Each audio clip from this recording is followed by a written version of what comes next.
Welcome to Lawtor's Excursions, where we bring the most unique and sometimes horrifying experiences and locales of the multiverse right to you, all courtesy of the Lawtor's Entertainment division. And it looks like today we'll be heading to the Wastelands of Fallout to examine 8 of the absolute worst settlements that you might want to avoid if you're looking for a place to crash whilst on world. Now, the world of Fallout is not a fun place to live, and that's putting it lightly. The people are hostile, the animals all want you dead, heck, even the plants want to get at your juicy innards. But amidst the chaos, there are glimmers of hope, little oases in the desert, if you will, makeshift cities and sturdy settlements that offer a bit of respite from the madness, places where you can have a cup of radioactive tea, chat with Dave next door about the latest ghoul attack, and for a brief moment forget that just beyond the walls, everything wants to turn you into a light snack. And on the flip side, for every semi-decent spot to park your power armor, there's a dodgy settlement that's been thrown together by, well, complete and utter buffoons. From towns that thought it'd be a brilliant idea to set up shop next to a bunch of super mutants, to isolated shacks where the locals are a tad more bitey than you'd like. And our journey begins with Arefu, sharing a name with a small Romanian village close to the former castle of Vlad the Impaler. This settlement is perched precariously on a crumbling overpass, which the residents saw fit to partially blow up at one point, decreasing the routes into the town and offering increased security, at the cost of making life here like living on a tightrope. One wrong move during your midnight trip to the precariously placed toilet, and, well, it's a long way down. And if the dodgy infrastructure doesn't get you, the local vampire cult might. Now, technically, the family, as they call themselves, aren't vampires, they're just a bit confused. A group of cannibals who have grouped together and begun drinking the blood of captured Wastelanders, thinking it grants them special regenerative powers. Their current prey of choice? The dwindling residents of Arefu. But let's not forget about the local wildlife, as if you don't fall to the teeth of these Lost Boys rejects, then the nearby Mirelurks of the Potomac River might just get you. But if you really fancy living on the edge, both literally and figuratively, Arefu might just be the place for you. Just watch your step. Elsewhere in the capital Wasteland we have Big Town, and if you're thinking the name promises a bustling metropolis, prepare to be, well, a tad disappointed. But the name might be the least of their problems. You see, the residents here are mostly young adults from another settlement, Little Lamplight. A rather unique little settlement ran by children who banish their friends from their community upon reaching age 16.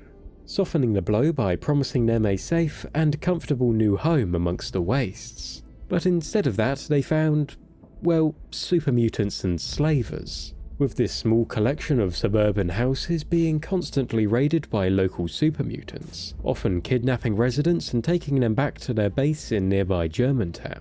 As a result, the town's morale is, to put it mildly, in the gutter. They've got a makeshift hospital, but it's more of a place to lie down whilst you bleed out than an actual medical facility, and their accommodation is almost as shoddy as their hastily put together defences. So unless you're looking for a particularly short stay in the capital Wasteland's most depressing settlement, then maybe you should avoid big town Airbnbs. Venturing further afield, we have the Pit, once the shining beacon of industry known as Pittsburgh. Now, well, let's just say it's seen better days.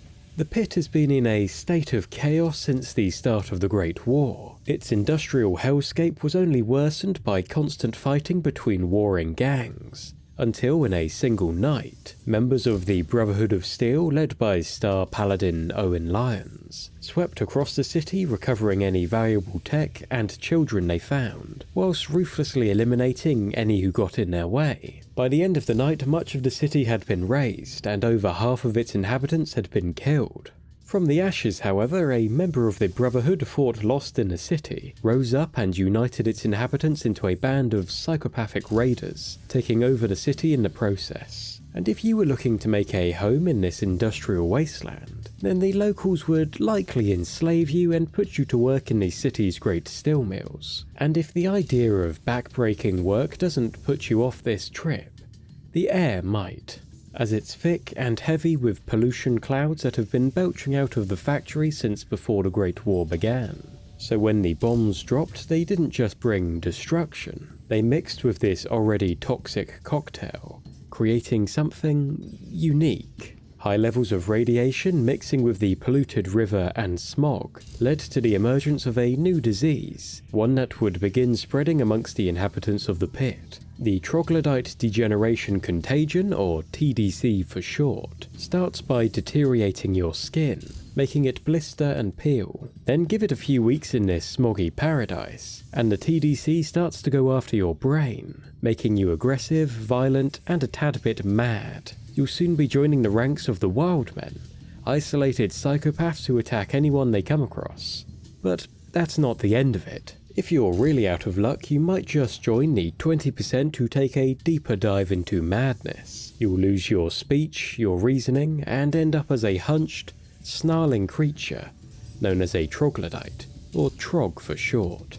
So if you do visit the pit on your travels, maybe take some extra radaway, a good mask, and perhaps consider a short stay. If you're looking for a place where you can get a nice glow during your stay in the wasteland, then allow us to introduce you to the Crater of Atom, a place where the sun doesn't just shine, it radiates, literally, as this humble little community was founded at the center of a high-yield nuclear explosion, the very one witnessed by the sole survivor, seconds before descending into Vault 111. The locals here are all a bit odd. They're part of the Children of Atom, a cult who worship the very thing that destroyed the world, radiation, and they believe that this crater is a gift from their god. But the radiation levels here are, as you might expect, off the charts. Spend too long in the crater and you'll end up glowing brighter than a Nuka-Cola Quantum. And if the radiation doesn't get you, then the local rad scorpions and deathclaws might. Now the accommodation here is, well, basic, but the children don't seem to mind. The location even comes with its own swimming pool. Just don't complain if after a quick dip you emerge with an extra toe or two. If you'd prefer to visit a more coastal locale, then Far Harbor, located on an island off the coast of Maine, might be the place for you. It's a location that would have some lovely views, if it wasn't for the eerie fog hanging over the land. But the fog here isn't just atmospheric, it's radioactive. The island's been blanketed by this toxic mist, turning the once idyllic fishing town into a place of mystery and danger, leaving the few sane humans left on the island, confined to a dockside pier jutting out into the ocean, protected from the fog by a series of makeshift fog condensers. Stray too far from Far Harbor though, and the fog will be the last of your worries. You see, tensions run high here, with the local Children of Atom cult becoming ever more militant, the nearby synth enclave of Arcadia holding their own dark secrets, and insane fishermen and hunters turned insane cannibal raiders known as trappers, all too eager to seek you out and deal with you. It's not even safe to have a pleasant afternoon of fishing, as in Far Harbor, fish catch you.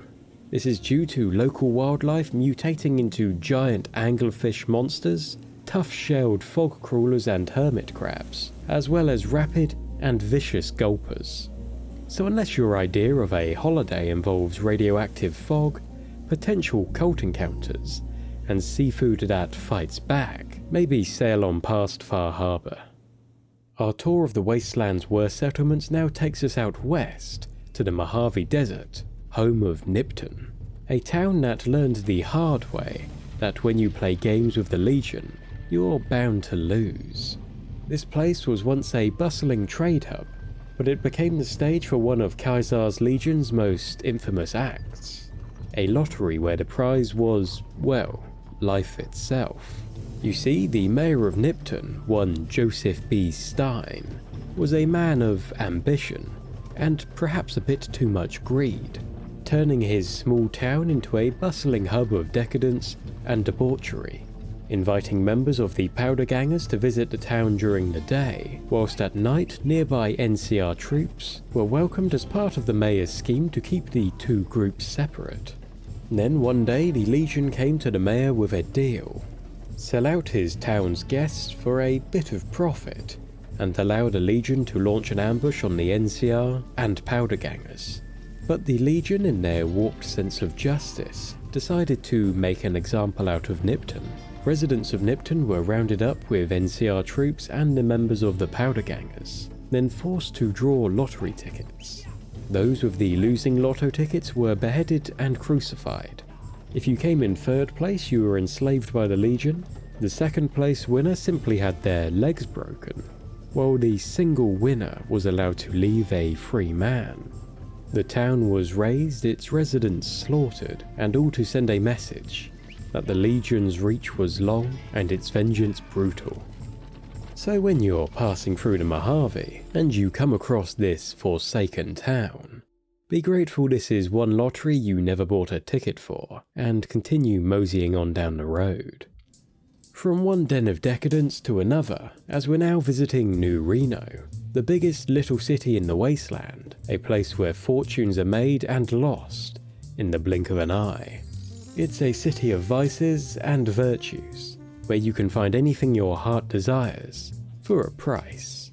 The city is not run by any government or singular organization. It's overseen by 4 major crime families, each vying for control: the Mordinos, the Bishops, the Wrights, and the Salvatores. So politics here isn't about speeches and debates. It's about alliances, betrayals, and the occasional gunfight. So if you're not careful, you might just find yourself caught in the crossfire, or worse, owing the wrong people some money. But it's not all bad in New Reno. There's a thriving entertainment scene here. From boxing matches to stand-up comedians, New Reno knows how to put on a show. Just try to stay away from the quite frankly staggering amount of jet and other narcotics that can be found here, and you might make it out of New Reno with the shirt on your back and memories of a good time. And finally, last on our list of the absolute worst settlements to live in Fallout, the Sierra Madre. A name that once symbolized luxury and opulence now stands as a haunted ghost town. Built by the eccentric billionaire Frederick Sinclair, this casino and resort was meant to be a paradise, a sanctuary from the impeding nuclear war, with 5-star restaurants and technology ahead of its time, including holographic security guards and vending machines that could create almost anything for the guests of this resort. However, as part of his deal with the scientists of the Big Empty to secure his cutting-edge tech, Sinclair agreed to his resort being used as a test site for a number of prototype experiments, the main one of these being the Cloud, a corrosive, self-replicating dust cloud that was lethal to humans. To help manage the emerging red dust cloud, Sinclair acquired a number of bulky, uncomfortable hazmat suits for his workers from the eggheads at the Big Empty. These suits, however, were just another experiment. Proving near impossible to take off, they also allowed the cloud to creep into the suits, and after the bombs of the Great War fell, and radiation began to mix with the cloud, the workers, locked in their suits, began to become something less than human.